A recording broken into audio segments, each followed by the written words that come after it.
The ancient deliberation hall of Axis Verum had witnessed arguments that shaped the fate of stars, yet even its oldest delegates felt unease when Elder Thalos Wren stepped forward.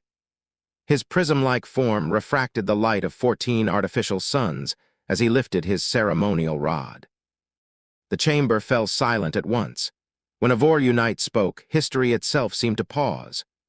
For more than 60 millennia, Thalos began, his voice echoing through countless translators. My kind has observed civilizations rise and fall. Today, I bring a warning from the far periphery. There is a world in the Orion Spur that demands your attention. Murmurs rippled across the stellar concord. Consul Zarian leaned forward, light scattering from his angular skull. Surely this is not another appeal about undeveloped species. The outer regions are full of them. This one is different, Thalos replied. The inhabitants call their world Terra. They call themselves humans. We have observed them for 3,000 of their years. Indifference spread through the chamber. 3,000 years meant nothing. But Thalos activated the central projection, and Terra appeared. Blue oceans, green continents swirling beneath clouds. History unfolded in moments. Stone tools became metal. Villages became cities. Wars escalated from blades to machines to weapons that erased entire populations. Observe their rate of advancement, Thalos said. Where most species require 50,000 years to master metalworking, humans did so in 5. Powered flight usually takes another 100,000. Humans achieved it in 2,000 more, Zarian scoffed. Rapid growth is not unheard of. They reached space in 12,000 years total, Thalos answered. Silence followed. The projection showed crude rockets breaking free of gravity. They will stabilize, insisted others. All civilizations do. That is what we once believed of the Ravagers, Thalos said. The name froze the chamber. The Ravagers had nearly stripped the galaxy bare before vanishing 10,000 years ago. The difference, Thalos continued, is that humans do not only consume. They create. They rebuild what they destroy, larger and stronger than before. They fight not just for resources, but for ideas, concepts that exist only in their minds. They willingly die for them. Commander Rexel finally spoke. What do you propose? Preventive intervention. The Council recoiled. Doctrine forbade interference. Then amend doctrine, Thalos replied calmly.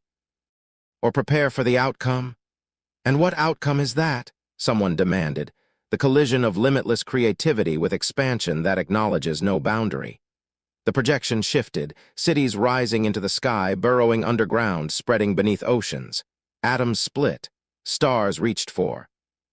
They are primitive, one envoy insisted. One of our warships could erase their world. Could it? Thalos asked softly. How long before they seize it, dismantle it, and improve it? Another elder rose, voice sharp.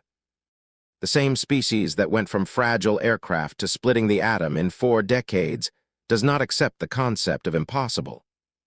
Then came the final revelation. A human scientist, working alone, unknowingly manipulated quantum lattices, unlocking the foundation of faster-than-light travel. She believes she is improving efficiency, the elder said. She has no idea she is opening the stars. The council debated for cycles. In the end, they chose an action. The warning was archived. Earth remained under observation. 50 years later, the galaxy had forgotten Terra. When the council vessel arrived for formal first contact, its ambassador expected primitive stations and slow-burning engines. Instead, sensors detected orbital elevators, asteroid foundries, fusion arrays, and antimatter stabilization. Earth gleamed beneath vast frameworks like a jeweled crown. The humans responded instantly, speaking flawless galactic standard. They were polite, calm, prepared. They declined council authority just as calmly. We didn't ask permission to explore our own system, the human commander said. We won't ask to settle empty stars. The ambassador returned shaken. Humanity had advanced far beyond projections, ignoring tradition rather than breaking law. While the council argued, human colonies spread, harsh worlds, dead rocks, places no one wanted. They flourished anyway. Then the silence began. Observation posts vanished. Entire systems went dark. Survivors arrived with stories too horrifying to believe. until recordings proved them true. The Devourers had returned. They were vast, living machines that consumed everything, worlds, ships, even energy itself. The Council assembled the greatest armada in history. 3 million ships held the line at the Kepler Nebula. The battle lasted 6 hours. The Devourers adapted instantly, absorbing weapons, tactics, entire fleets. The armada was not destroyed, it was consumed. Panic followed. Evacuations failed. The Council faced extinction. With nothing left, they sent a desperate call, including to humanity. The reply came within hours. "We're inbound." 3 days later, 50,000 human ships arrived. Compared to the Council armada, they were few, but they moved as one. No rigid formations, no centralized command. "We share intent," their fleet marshal explained. "To fight a swarm, you must become one." They attacked immediately, not defensively, not cautiously. Human ships flowed like liquid, overwhelming individual Devourers before shifting tactics faster than the enemy could adapt. They fought like the Devourers, but with one difference. They saved what could be saved. They evacuated worlds mid-battle, extracted survivors, captured Devourer technology even as they destroyed the rest. After days of fighting, the unthinkable happened. The Devourers retreated. Not defeated, but driven back. The galaxy celebrated. Humanity was offered everything: membership, territory, power. They refused. Instead, they asked for knowledge, then they expanded, not as conquerors, but as builders. Colonies appeared everywhere, self-sufficient in years, fully industrial in 5. They didn't move populations. They exported civilization itself, generating new ones from genetic archives and automated systems. They adapted themselves too. Humans redesigned for oceans, radiation, vacuum, gravity.